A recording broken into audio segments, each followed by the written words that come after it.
안녕하세요. 맘편한 한의사입니다. 지난번 영상에서 자율신경 실조증에 관해 설명드렸습니다. 이번 영상에서는 자율신경 실조증이 생기는 원인과 관리 방법에 대해 설명드리겠습니다. 우리 몸의 자율신경은 교감신경과 부교감신경 두 개의 신경축으로 구성되어 있습니다. 교감신경과 부교감신경은 마치 시소처럼 작동하면서 우리 몸의 균형을 조절하게 됩니다. 첫 번째, 교감신경입니다.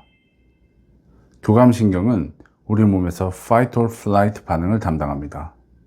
예를 들어 교감신경은 우리가 호랑이와 마주해서 죽기 살기로 싸우거나 혹은 살기 위해 도망갈 때의 상황에서 높아지게 됩니다. 즉, 우리 몸이 즉각적인 생존을 위한 준비를 시작합니다. 심장이 빠르게 뛰면서 전신의 혈액순환이 활발해집니다. 특히 상황을 빠르게 판단하기 위해 두뇌로 가는 혈류량이 증가합니다. 반대로 위장을 비롯한 소화기관으로 가는 혈액량은 상대적으로 감소하게 됩니다. 동공이 확장되어 시야가 넓어지고 청각이 예민해집니다. 민첩하게 움직이기 위해 근육의 긴장도가 높아지고 호흡이 빨라지면서 산소 공급이 증가합니다. 열이 나면서 땀이 나기 시작합니다. 우리 몸의 이러한 생존 반응은 호랑이를 마주했을 때 스트레스 상황에서 일어나는 반응입니다. 현대인들은 호랑이를 마주할 일은 없지만 직장이나 사회생활, 가족관계에서 다양한 스트레스를 경험하게 되고, 이때 우리 몸은 마치 호랑이를 마주했을 때와 유사한 신체 반응이 나타납니다. 예를 들어 중요한 발표 직전 심장이 쿵쾅거릴 때, 업무 마감 시간에 쫓겨 마음이 급하고 손에 땀이 날 때, 지하철 출근길에 낯선 사람들이 많고 공간이 좁아서 긴장감을 느낄 때, 직장에서 불편한 사람과 함께 일하면서 스트레스를 받을 때, 이때 모두 교감신경이 항진되어 호랑이를 마주했을 때와 같은 유사한 신체 반응을 경험하게 됩니다. 두 번째, 부교감신경입니다. 부교감신경은 Rest and Digest, 즉 휴식 소화 반응을 담당합니다. 동남아의 따뜻한 해변의 리조트에 누워있는 상황을 상상해 보세요. 혹은 조용한 산속 펜션의 테라스에서 새소리를 들으며 휴식을 취하고 있다고 생각해 보세요.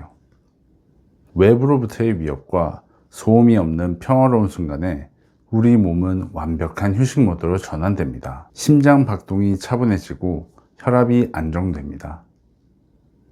근육이 이완되고 몸이 나른해집니다. 시각, 청각의 긴장이 풀리고 외부 자극에 대한 반응이 느려집니다. 위장관이 활발해지면서 소화액 분비가 증가합니다. 편안한 숙면을 취할 수 있게 됩니다. 이러한 평화로운 상태를 느끼게 되면 온 몸의 긴장이 풀리고 편안한 느낌을 받게 됩니다. 예를 들어 일상에서는 요가나 명상 수업에 참여를 했을 때, 혹은 토요일 아침 늦잠을 자고 이불 속에서 뒹굴거릴 때, 아로마의 은은한 향을 맡으며 반신욕을 하거나 조용한 공간에서 잔잔한 클래식 음악을 들으며 휴식을 취할 때, 이때는 모두 몸과 마음이 편안해지면서 부교감신경이 활성화됩니다. 자율신경 실조증은 이러한 교감신경과 부교감신경의 균형이 무너질 때 발생합니다. 특히 긴장과 높은 각성을 유지해야 하는 현대인들은 교감신경이 높아져 있는 경우가 많습니다.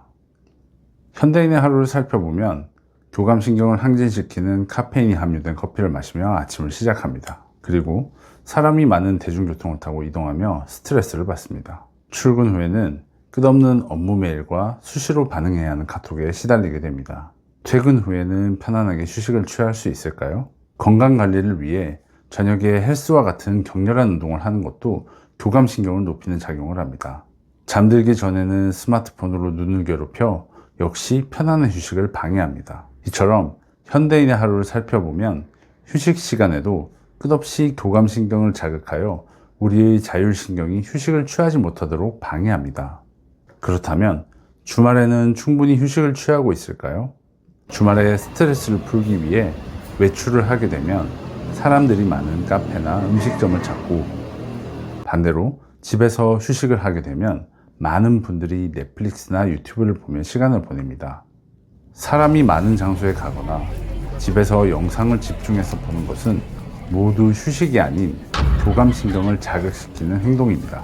이러한 생활 습관이 오래 유지되는 상황에서 과도한 업무로 인해 급격한 스트레스를 받거나 가족이나 연인 관계에서 갈등을 겪게 되는 등 추가적으로 강한 스트레스 상황에 노출이 되면 자율신경 실조증으로 발전하기 쉽습니다. 따라서 자율신경 실조증을 예방하기 위해서는 평소 자율신경 불균형이 나타났을 때 빨리 알아차리고 안정시킬 수 있도록 조절이 필요합니다. 교감신경이 항진되면 다음과 같은 증상들이 쉽게 나타납니다. 신체적으로는 숙면이 잘 되지 않아 아침에 일어나기 힘들고 피로가 지속됩니다.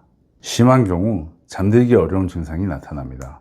일상생활 중에 특별한 이유 없이 갑자기 가슴이 두근거리게 됩니다. 스트레스로 인해 소화가 잘 되지 않고 배가 불편한 느낌이 지속됩니다. 수시로 머리가 아프고 뒷목이 당기게 됩니다. 정신적, 감정적으로는 사소한 일에도 예민해지게 됩니다. 머리가 맑지 않아서 업무나 공부에 집중하기 어려워집니다. 의욕이 없어지고 우울하고 무기력한 느낌이 듭니다. 불안감을 자주 느끼게 됩니다.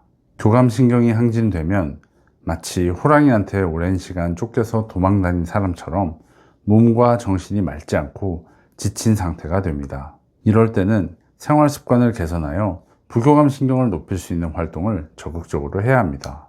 평소 교감신경이 높아진 경우에는 부교감신경을 활성화하여 시소처럼 자율신경의 밸런스를 회복하는 것이 중요합니다.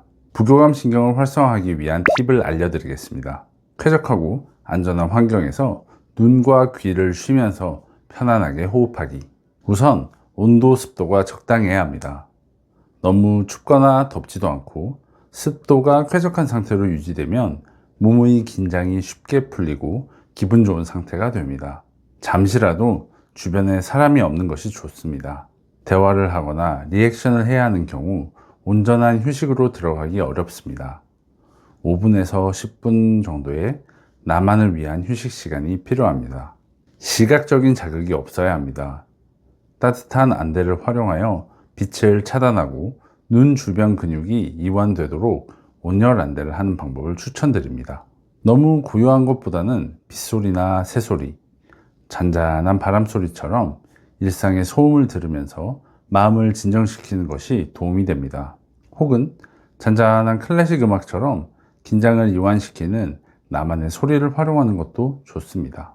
호흡에 집중하면서 천천히 숨을 들이쉬었다가 1, 2초 정도 숨을 머금었다가 다시 편안하게 숨을 내어쉽니다. 몇 회 반복을 하게 되면 마음이 진정되는 느낌을 받게 됩니다. 이 방법을 매일 저녁에 자기 전에 하시게 되면 보다 편안하게 휴식할 수 있습니다. 평소 생활 습관의 관리 방법도 같이 알려드릴 테니 함께 실천해 주시면 자율신경의 균형을 회복하실 수 있습니다. 지금까지 자율신경 실조증의 원인과 관리 방법에 대해 알아보았습니다. 현대사회에서 완전히 스트레스를 피하기는 어렵지만 오늘 알려드린 관리법들을 꾸준히 실천하시면 분명 도움이 되실 겁니다. 더 자세한 내용은 댓글로 남겨주시면 답변 드리도록 하겠습니다. 다음 영상에서 더 좋은 내용으로 찾아뵙겠습니다. 지금까지 맘편한 한의사였습니다.